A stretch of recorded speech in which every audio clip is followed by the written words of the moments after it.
Многу се пишува за руските кампањи за дезинформација во САД и Европската Унија, но аналитичарите велат дека западните земји не се единствените цели на руските обиди да влијаат врз јавното мислење.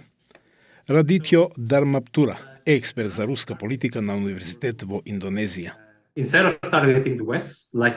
Наместо да го таргетираат Западот, како порано, тие ги таргетираат африканските земји, Југоисточна Азија, Латинска Америка. Русија денес е најпознатиот руски медиум, контролиран од владата. Откако Русија ја нападна Украина, Европската Унија и Канада ја забранија организацијата. САД тоа не го направија, но големите американски кабелски компании ја забранија. Русија надвор од насловите е помалку позната платформа за медиумите финансирани од владата.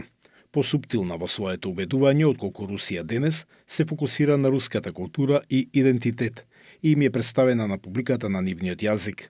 За претежно муслиманска Индонезија, исламот многу се прикажува. Со години, Русија се обидува да се прикаже како пријател на исламот. Медиумските напори на Русија во Индонезија се засилија во 2015 година по низината воена интервенција во граѓанската војна во Сирија, што создаде силна реакција. Мислам дека тие сваќаат дека ова всушност работи затоа што тоа е главната порака во индонезиските социјални медиуми.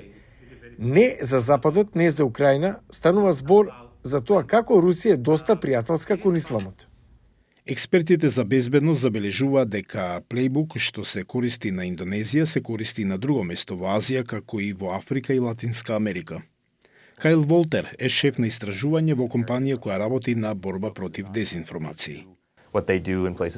На места како Африка, Југоисточна Азија се фокусираат на историјата на западната колонијална историја и го користат тоа како начин да се позиционира Русија како стратешки партнер. Според Организацијата за медиумска писменост Debunk.org, руската влада издвоила 1,5 милиарди долари за финансирање на медиумските платформи под нејзина контрола во 2021 година. Таа сума тројно се зголемила од јанари до март 2022 година, во споредба со истиот период претходната година.